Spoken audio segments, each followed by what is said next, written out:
This guy, as far as I'm concerned, is still in charge, and we're getting ready. Something big is definitely in the works. It might be a month away or so. Not sure. Things obviously finalizing with the Arizona audit.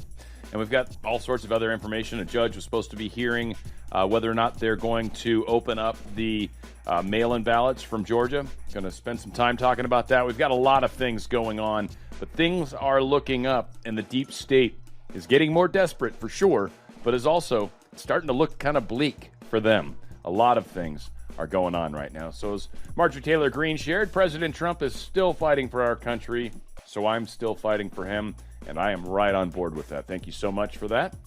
Now, something that I don't know if this affects you guys or not. I happen to have had to replace my air conditioner not long ago, my thermostat, whatever the hell, and I ended up with one of those 𝗕𝗚𝗘 or whatever. I think that's what it's called.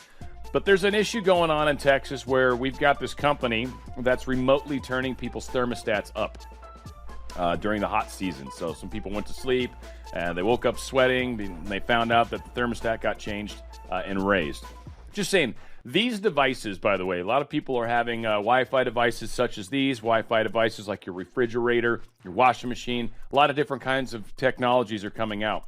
One way to stop this type of behavior, meaning where they change it for you, is just turn off that Wi-Fi. I know you may be used to being able to mess with it on your phone, but I mean, I don't know. Like mine, I can set it. I can set the time of day and I can do all that. So I've set it the way I want it, and then I turn the Wi-Fi off, and it's kind of more secure that way. Because one of the key places, maybe not know this, but a lot of the hacks that can come in through your house, a lot of them come through equipment. Because a lot of these equipment, they don't get updates as regular.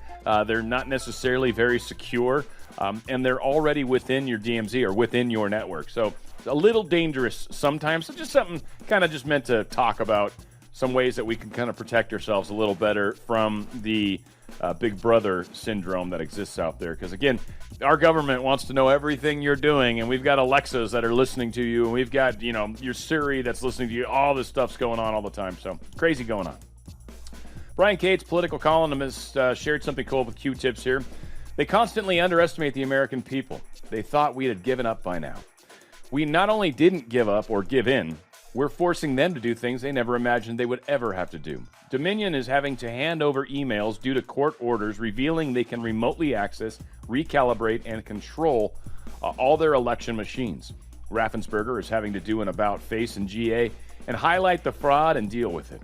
They're having to admit that AG Garland actually doesn't have any authority to shut down the Arizona audit, and he's reduced to mumbling about looking over their final report for civil rights violations.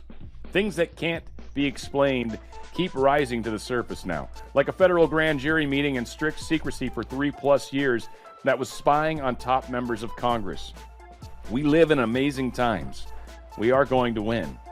Keep fighting, and truly, keep fighting, keep believing, keep knowing. I mean, for all of you that are supporting my channel, there's a PayPal link below. You guys have been amazing, but it's this concept of keep believing that we're moving forward. And I'm trying to show evidence that I see evidence that we are moving forward. It's not just, I'm just thinking positive thoughts and everything will work out. No, we're seeing evidence. There's a lot of information that is coming out right now. Also posted on Q-tips, officials threaten people demanding election audits in Nevada with Class C felonies. Just insane. Again, yes, we're making them do things that they never thought they'd do. And then on top of that, we're forcing them to do absolutely absurd behaviors. Threatening someone with a Class C felony for 1, freedom of speech, 2, just disagreeing with the fact that the election was legit, and 3, the fact that we want to audit the election? Really? That's somehow criminal in your mind? A felony? No, that's ridiculous. So again, yeah, they can talk all they want to talk. It ain't happening that way. Arizona audit, Spock's Randy Pullen. The report is going to come out, and there's no doubt it's going to be challenged. And it is, folks. I think they've got up until they're expecting to complete anyway by the 26th. Jordan Conradson from the Gateway Pundit spoke to an audit spokesperson, Randy Pullen, to ask about the next steps of the Coliseum lease, which ends in June. Randy told him that once they're finished examining ballots, they will produce the final report. Makes it feel like to me that the final report might actually be coming out a hair quicker than we initially were kind of getting hints at, right? There was a lot of talk that it may take a couple, 3 weeks before they get the final report out, and that might still be true. But this sentence kind of almost leads me to believe that maybe they're already moving forward on aspects of that, and maybe it's just finalizing this last little bit of scanning into the report, and the rest of it's maybe done. So we'll see. But again, obviously the Arizona Senate and Trump supporters will be satisfied when this exceedingly secure and transparent, in-depth, full forensic audit is finalized. Trump's team will not have a challenge no matter what is found. We will finally know the truth about 2020 after this audit is completed. And again, the deep state's freaking out. They're already trying to get in front of it. We're going to hear all sorts of crazy skies fall and stuff for the next few weeks. Just understand that's what's going on right now. All right, we're going to try our best again to put effort and energy onto these stories to make sure we can figure out what's true, what's not true, and try to walk our way through it. Just know that the deep state is going to go out of its mind, trying to freak you out, trying to make you feel like you don't have a chance, and to make you feel like we're losing. Folks, we're winning. They're desperate. They are desperate. We're seeing evidence of that all over the place, I should say. So again, the only group expected to challenge the outcome of the Senate's audit is the left. I mean, that's expected. They are expected to object to the audit unless it's favorable to them, which it sounds like is very unlikely. Just based off of a lot of the little bit of stuff that we're hearing, it sounds exceptionally unlikely that the left is going to look good after the audit results come out. Now, coming from Stephen Fowler, Monday at 9 a.m., so this has already happened. There was a Henry County judge is holding a hearing in an outgoing suit seeking to have Fulton County absentee ballots unsealed and scanned at a higher than normal resolution to find alleged counterfeit ballots after 3 counts of ballots. Now, this judge basically said he didn't want to rule immediately on dismissing the charges, which is, I think, what they were trying to do this morning. And the judge said, no, kind of want to sit back and think about this a little bit before I give a statement. Not sure if he's waiting to see how many millions he's going to be offered by the deep state so he can dismiss it. Not sure. Not sure what shenanigans are going to happen. I'm hoping and putting some faith into the judge that he's going to do the right thing. But again, I'm there with all you guys. Don't know. We'll believe it when we see it. But that's kind of what's being told to us right now. And again, maybe they're waiting for a little more information to come out around Arizona. Hard to say. We will see for sure. Paris Dennard discusses the Juneteenth and Biden's agenda negatively impacting minorities. This was actually a really good little 4-minute segment. I hope you guys enjoyed. I felt it was exceptionally telling. And then on top of that, the gentleman that she interviews had some really good information to share with us, especially about Juneteenth, which a lot of people are pretty pissed off about right now. And I don't know if that's necessarily justified. I'm not trying to upset anyone here, but Trump is on board with Juneteenth, and he was something he even tried to put into place. So they discuss it a little bit, and I kind of feel like it helped. I don't know. Let's see what you guys think. Check it out. Now, with the GOP focused on regaining a majority in both the House and the Senate, the party is seeking to engage with minorities that it says will help return a Republican majority to Capitol Hill. On America's political correspondent, Cameron Kinsey has more. Joining me now here in Orlando, Florida, is the RNC national spokesman, Paris Dennard. Paris, how are you doing today? I'm great. Good to see you. Good to see you. So let's talk for a moment about what we expect to hear from you on your panel here at the Road to Majority conference today. I'm really excited about being here. The topic of the panel is called the majority minority.